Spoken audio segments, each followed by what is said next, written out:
Many Magic the Gathering players ask the question, what's the deal with the July 2019 banned and restricted announcement? I'm here to give my thoughts and opinions. So first, I'll tackle the modern ban, Bridge from Below.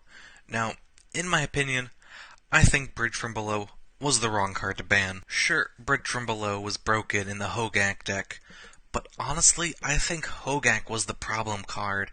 A free 8/8 Trampler is absurd. I have no clue why it's even legal. I mean, sure, Bridge from Below was problematic, but it's so easy to get out of the graveyard, and it's so hard to actually get to activate that the Hogak deck was one of the few decks that actually managed to get it to work. Sure, there was Bridge Vine, but honestly, I mean, Hogak is the problem card. There's a reason Bridge from Below didn't need to be banned until Hogak came into play, and now Hogak's a useless card when Bridge from Below could have been a useful card that some decks would still use, not to an overpowered extent, but just to make Modern a playable format compared to having effectively two cards banned now. It honestly doesn't make any sense. So, sure, Bridge from Below, they said, would be the card that caused more problems in the future, but I don't think that's true. I think you print one card that makes Hogak easier to cast, and all of a sudden, he's going to be the card getting played over and over again, which is why I honestly think Hogak should have been the banned card and not Bridge from Below. But that's just my opinion. So, next I'll go on to Painter Servant, the card that was just unbanned in Commander. Now, honestly, I think Painter Servant's a fine card, with stuff like Cabal Stronghold and Cabal Coffers, and though that card being legal where it makes all lands swamps, how is making all cards this one color really any different? This is a card that I feel like should have been legal for a while, especially with stuff like Mycosynth Lattice that's legal, which makes everything artifacts. I don't see why this was illegal, and I think it was a smart idea and a smart thing to do to re-legalize it. And the first of two banned cards in Commander I'll talk about, Iona, plays into the Painter Servant unbanning very well with her being banned, because one of the worst combos is the whole make every card one color and then lock it down with Iona, which I don't think was the exact reason that they did it. They swapped them out, but Iona should have been banned anyway. It's just a feel-bad card. Just like I think Armageddon should be banned, I think Iona should have been banned from the start. There's nothing fun about just saying, hey, sorry, you're playing red, you don't get to do that, or you're playing blue, or you're playing black. It's the same thing with Void Winnower, which, sure, I run in my deck because it's funny, but also, it's just a feel-bad card that locks people out of being able to play their decks, and I don't know, I don't think it should be legal. And especially with it being banned, there's no reason Painter Servant should be banned either. So, why not swap them out? And the second card to be banned in Commander, Paradox Engine. Do I think this should have been banned? To put it simply, no. Why not?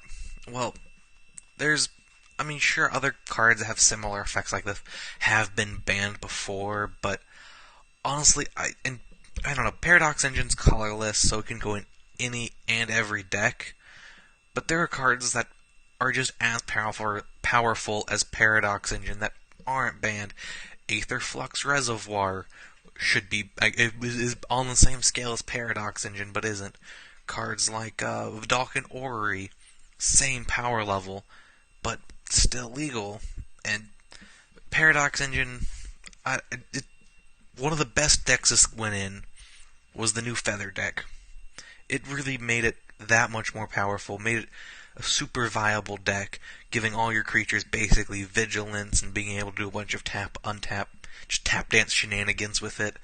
And taking this out, it almost just feels more like neutering the first time Boros has been a viable deck and not doing much else. But that's kind of how I see it. I haven't played against many decks running a Paradox Engine, so I don't know. There might be a few infinite combos with it. In fact, I'm like 90% sure there is with Isochron Scepter and stuff like that. But a million infinite combos in Commander, and honestly, I don't think this was adding too much to it. Now, to the last card to be unbanned, I know you're thinking, that was all the banned and restricted announcements. What else is there? Well, Pot of Greed got unbanned in Yu-Gi-Oh! And it's a stupid game, but I want to talk about it. Now, what do I think about Pot of Greed being unbanned? I mean, at the base level, I honestly don't care. But Yu-Gi-Oh! Is already a poorly run game, and this was just another poor decision, honestly. Pot of Greed is just draw two cards, which I'm sure you're thinking, that's not that bad. But one of the power 9 in Magic is draw three cards.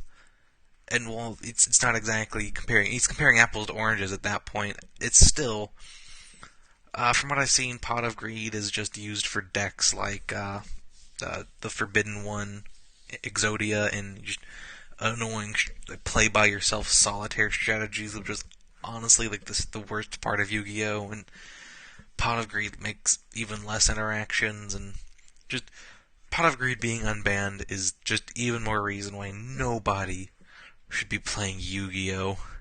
It's kind of the whole reason I wanted to bring it up.